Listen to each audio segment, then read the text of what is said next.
The rain was falling in sheets as the car sped down the empty street. The lights of the city reflected in the puddles, casting eerie shadows along the sidewalks. It was the kind of night where the world felt like it was holding its breath. Inside the car, Detective Angela Shaw gripped the steering wheel with both hands, her knuckles white. Her mind was racing. The case she had been assigned was unlike any she had ever worked before.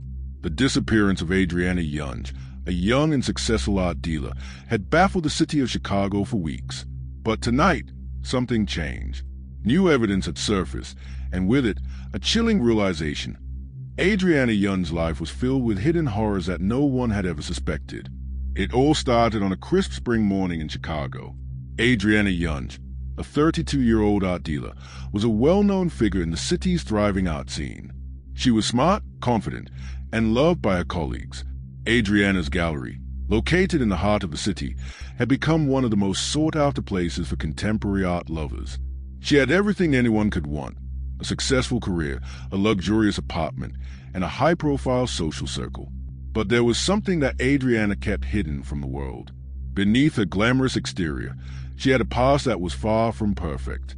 She had grown up in a small town in Michigan, and though she never spoke much about her family, rumors circulated that her childhood had been troubled. She had moved to Chicago to escape her past, but it seemed like her past had followed her. Adriana's personal life was equally complicated. She had recently ended a long-term relationship with Tomás Rivera, a prominent businessman. The breakup had been messy, filled with jealousy, and left Adriana heartbroken. Despite the breakup, they had remained in contact, their interactions often intense and emotionally charged. On the day of her disappearance, Adriana had made plans to meet with a prospective buyer for a rare piece of art. She was last seen at her gallery around 3 p.m. that afternoon. Her phone record showed she made a call to her ex, Tomás, shortly before the meeting, but after that, she vanished without a trace. No one heard from her after that call. Her friends, colleagues, and family were all left wondering, where had she gone? It was the following morning when the police were called to Adriana's apartment after a concerned colleague noticed her absence. Her apartment showed no signs of forced entry, but a few things seemed off. Her phone, laptop, and keys were left behind, but her personal belongings were untouched. It was as if she had left in a hurry. Detective Angela Shaw was assigned to the case. A veteran investigator with years of experience, Angela was used to dealing with missing person cases, but something about this one felt different.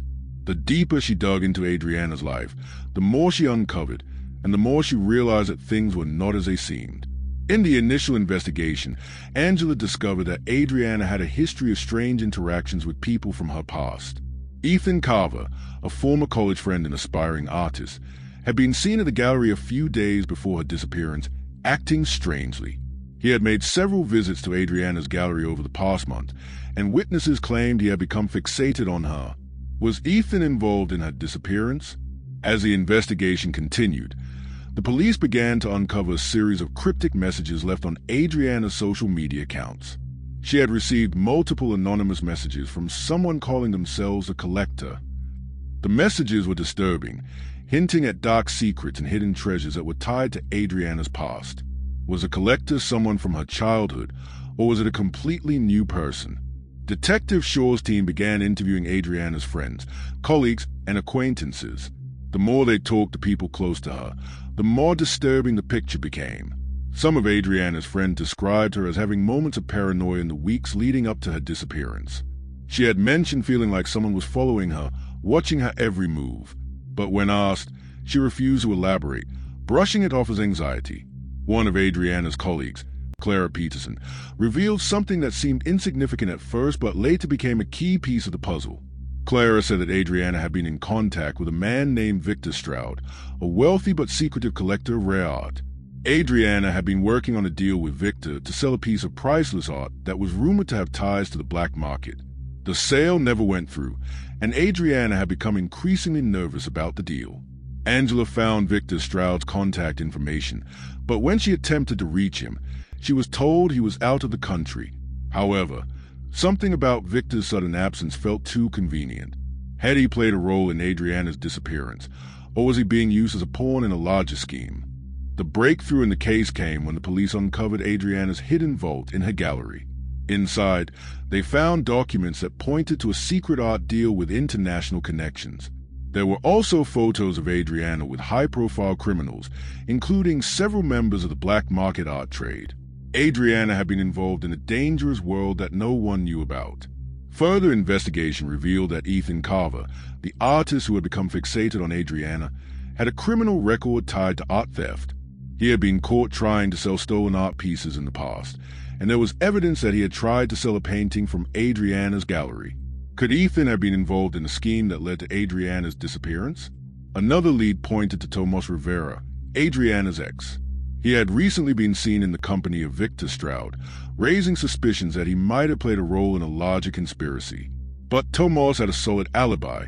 He was with business partners during the time of Adriana's disappearance. Still, the possibility of him being involved in some way was not ruled out. As the case unfolded, the theories grew more complex. One theory suggested that Adriana's disappearance was a result of her involvement in the black market art trade. Another theory was that Victor Stroud was behind the disappearance, trying to hide evidence of his illegal dealings. Yet another theory pointed to Ethan Carver as a perpetrator, driven by obsession and jealousy. But one of the most shocking theories was that Adriana had staged her own disappearance. Evidence emerged suggesting that Adriana had been planning to leave the country, starting a new life under a new identity.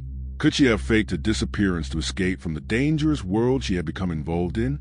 The truth seemed to lie somewhere in between these conflicting theories, but it was unclear who was telling the truth and who was hiding secrets. Despite months of investigation, the case of Adriana Younge's disappearance was never fully resolved. The theories continued to swirl, but no concrete evidence ever led to a conclusion. Victor Stroud was arrested on charges of art trafficking, but his involvement in Adriana's disappearance was never proven. Ethan Carver was questioned but had an airtight alibi for the night she disappeared. And though Tomás Rivera was implicated in some of the shady dealings, there was no direct evidence connecting him to the crime. In the end, Adriana Younge's fate remains a mystery. Was she a victim of the dangerous world she had become involved in, or did she orchestrate her own vanishing act to escape it all? The case closed, but the questions remain unanswered. Was Adriana Younge simply a victim caught in a dangerous world, or did she fake her disappearance to escape the consequences of her actions? Could Victor Stroud or Ethan Carver have been involved, or was there someone else pulling the strings behind the scenes? What do you think happened to Adriana? Leave your thoughts in the comments below. Like, subscribe, and share for more gripping true crime stories that leave you questioning what really happened. Thank you for listening till the very end.